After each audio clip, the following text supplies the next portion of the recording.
ஒரு வேள்வி அமைவது அந்த சக்கரங்கள், அந்த சக்கரங்களுக்கு முன்னால் யாககுண்டங்கள் இருக்குது.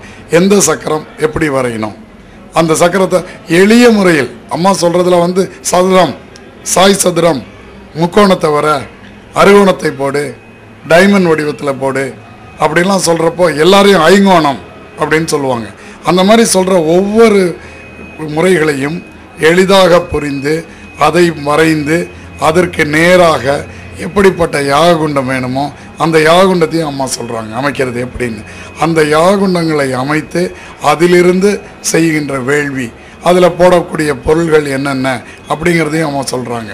இவ்வளவையும் நாங்கள் செய்கிறப்போ இதில் இருக்கிற பலன் அனைவரையும் சேர்கிறது. இதில் யார் யார் செய்து அமர்ந்து வேள்வி செய்கிறார்களோ அவர்களுக்கு அந்த பலன் கிடைக்கிறது. இந்த பலனை இதை செய்பவர்களுக்கும் அந்த பலன் உண்டு, தயார் செய்து கொடுப்பவர்களுக்கும். ஆதலால் தான் இங்கே எத்தனை ஆயிரம் மக்கள் பக்தர்கள், செவ்வாடை தொண்டர்கள் இது கடந்த 10 நாட்களாக இங்கு இருந்து ஒரு சிறப்பான வேள்வியை தயார் செய்து கொண்டிருக்கின்றோம். இந்த வேள்வி தொடங்கியவுடன் அம்மா அதற்கு கூறும் என்னென்ன காரணங்கள், இப்படி செய்வதால் எங்கு பலன், யாருக்கு பலன் அப்படி என்பதை அம்மா கூறுகிறார்கள். இங்கே மட்டும் யாகசாலையில் அமைக்கப்படும் யாக குண்டங்களுக்கும் சக்கரங்களுக்கும் பர்ஃபெக்ஷன் இருக்கிறது. அத்தனை பர்ஃபெக்ஷன் தேவையா? கட்டாயமாக பர்ஃபெக்ஷன்ஸ் தேவை. ஏன்னா அந்த பர்ஃபெக்ஷன் தேவைங்கிறதுக்கு ஆதாரபூர்வமாக நாங்கள் இப்போதைக்கு அறிவியலில் நிறைய வெளிநாட்டு இது சம்பந்தமாக ஆராய்ச்சி செய்பவர்கள் அதிக அளவில் நிறைய இதில் நெட்டில் வந்துக்கிட்டு இருக்கு செய்திகள். அதில் பார்க்குறப்போ அம்மா சொல்கிற அனைத்து சக்கரங்களும் ஏதோ ஒரு காலத்தில் முற்காலத்தில் ஏதோ செஞ்சுருக்காங்க. சில செய்யாத புதிய சக்கரங்களையும் அம்மா சொல்கிறாங்க. இது கரெக்ட் பர்ஃபெக்ட் ஜியாமெட்ரி இருக்கணும். அந்த ஜியாமெட்ரி இருக்குது. ஒரு நெட்டில் ஒரு தகவல் கிடைத்தது. அது எப்படின்னா பர்ஃபெக்ட் ஜியாமெட்ரி உள்ள அந்த கோடுகள் 2 டைமென்ஷனல் லைன்ஸ் அதை ஒரு பேப்பரில் அல்லது ஏதாவது ஒரு பொருளின் மேல் வரைந்து அதை அந்த குறிப்பிட்ட திசையை நோக்கி வைத்தால் அதிலிருந்து சில சக்திகள் பிறப்பதாக அதுக்கு ஆதாரபூர்வமாக கண்டுபிடிச்சிருக்காங்க. இந்த மாதிரி எமினேட்ஸ் எனர்ஜி அப்படிங்கிறாங்க. அதுலேருந்து வரக்கூடிய சக்தி அங்கு யாகம் செய்பவர்களும் வேள்வி செய்பவர்கள் அல்லது யாகம் செய்பவர்களுக்கு அது பயனை கொடுக்கிறது. இந்த மாதிரி இது இப்போ நிறைய ஆன்சரே சொல்ல முடியல. அதான் ஒரு இதில் கூட சொல்லியிருக்காங்க, பழைய காலத்தில் கண்டுபிடிச்ச சிலவற்றிற்கு தற்போதைய விஞ்ஞானிகளால் கூட அதற்கு முடிவுகளையோ அல்லது சரியான விளக்கங்களையோ கொடுக்க முடியல. காரணம் என்னென்னா அது ரிசர்ச் ஸ்டேஜில் இருக்குது. இதெல்லாம் அம்மா சொல்கிறாங்க. இது நாங்கள் அம்மா சொல்கிறத அப்படியே எடுத்துக்கிறோம். அப்படியே எடுத்து அது மக்கள் அதில் பலனடைகிறாங்க. எல்லாருக்கும் தெரியும், இந்த வேள்வியில் அமர்ந்த அத்தனை பேருக்கும் என்னென்ன பலன். அம்மா சொல்கிறது அப்படியே நடக்கும். இதில் யாருக்கும் எந்தவித சந்தேகமும் இல்லை. அதனால தான் எத்தனை பேர் இப்படி ஈடுபட்டு செஞ்சுக்கிட்டு இருக்கோம். கோடுகள் கோணங்களாகும், கோணங்கள் கோலங்களாகும், கோலங்கள் கோணலானால் கோலங்கள் கோணலாகும் என்பதுதானே அன்னையின் அருள்வாக்கு. Many lines make an angle, many angles make a pattern. If the angles deviate, the patterns deviate.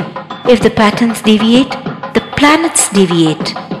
கோலங்கள் மாறினால் வாழ்க்கையே மாறும். அதனால்தான் யாகசாலையின் அமைப்பை அம்மாவே முன்னின்று துல்லியமாக அமைத்து தருகிறார்கள். யாகசாலையின் அமைப்பின் துவக்கத்திலிருந்தே அம்மாவின் அருட்பார்வையிலேயே இந்த மாபெரும் பணி நடக்கிறது. முதல் கோணல் முற்றிலும் கோணல் என்பார்களே, அதற்கு இடம் தராமல் இருக்கவே அம்மா கருணை பாலிக்கிறாள். சித்திரை பௌர்ணமி விழாவில் மேல்மருவத்தூர் ஆதிபராசக்தி சித்தர் பீடத்தின் வேள்விக்குரிய யாகசாலை அமைக்கப்பட்ட அழகே அழகு. ஜாதி வேதந்தனை குறித்து தயங்கி மயங்கி தளராதே. ஜாதியாவது எவர் அறிவார், சர்வ உடலும் ஒன்றாச்சே என்ற தத்துவத்தை விரித்த அம்மாவின் கருவறைக்கு எதிராக குருமேடை அமைக்கப்பட்டிருந்தது. வெண் தாமரை இதழ்கள் விரிய அதன் மேல் குரு கலசம் அமைக்கப்பட்டிருந்தது. குருவாக அமர்ந்து வேள்வியை பார்க்கும் விதத்தில் இது அமைந்தது. 3 அடுக்கு சதுரத்தில் குரு யாககுண்டம் அமைந்திருந்தது. எம்மை மறுமை வீடு பேறு இவைகளை உணர்த்தும் விதமாக குரு யாக குண்டம் திகழ்ந்தது.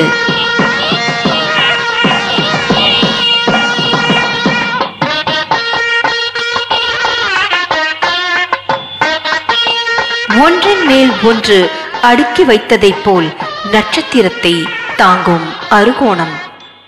அறுகோணம் சுற்றி 4 வட்டங்கள், அதில் கலசங்களும் ஓம் சக்தி விளக்குகளும் அமைக்கப்பட்டிருந்தன.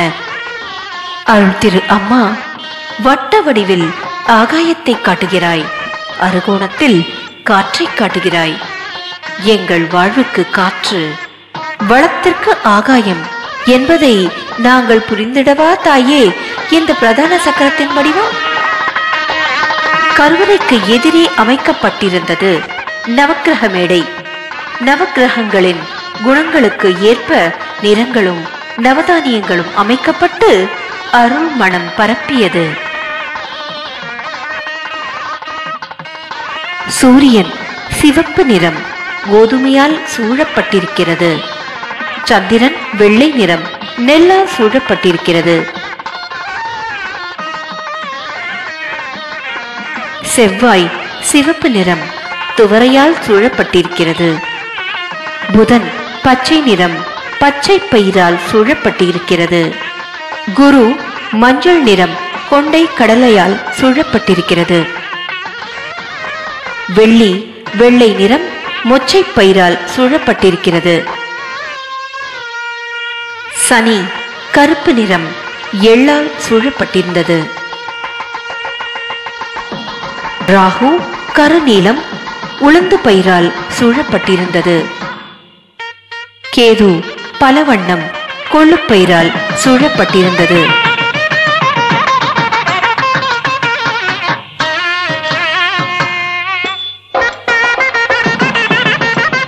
கருவறைக்கு நேர் எதிரே பிரதான யாக குண்டம் அமைக்கப்பட்டிருந்தது. 2-9 வடிவத்திலே யாக குண்டம் அருள் திரு அம்மாவின் உள்ளத்தில் இருப்பதை யாரால் அறிய முடியும்? தாயே, நீ தெய்வம், ஆதி பராசக்தி, உனக்கு எல்லாம் தெரியும். 9ஐ தொடுகின்ற 9 எப்படியம்மா இந்த சிந்தனை? மனிதா, உனக்கு வாசல்கள் 9, காதுகள் 2, கண்கள் 2, மூக்கினில் 2, வாய் 1, கொய்யம் 1, குதம் 1 ஆக 9. பார்த்துக்கொள் பத்திரமாய், அடக்கு அடங்கு என நாங்கள் உணரவா இந்த 9? நவரத்தினங்கள் 9, நவதானியங்கள் 9. நவம் என்றால் புதுமை என்று ஒரு பொருள் உண்டு. நவநவமாய் இயற்கை செயல்பாடு உண்டு. நவநவமாய் அறிவியல் கண்டுபிடிப்புகள் உண்டு. நவநவமாய் கோள்களின் இயக்கம் உண்டு. நவநவமாக ஆன்மீக அனுபவங்கள் உண்டு. நவநவமான நவகோடி சித்தர்களின் நாயகியாக எங்கே அன்னை ஆதிபராசக்தி உண்டு. எல்லாமே நவம் என்னும் 9இல் தவம் செய்து வெளிப்படும் புதுமை எங்கேதான் உண்டு?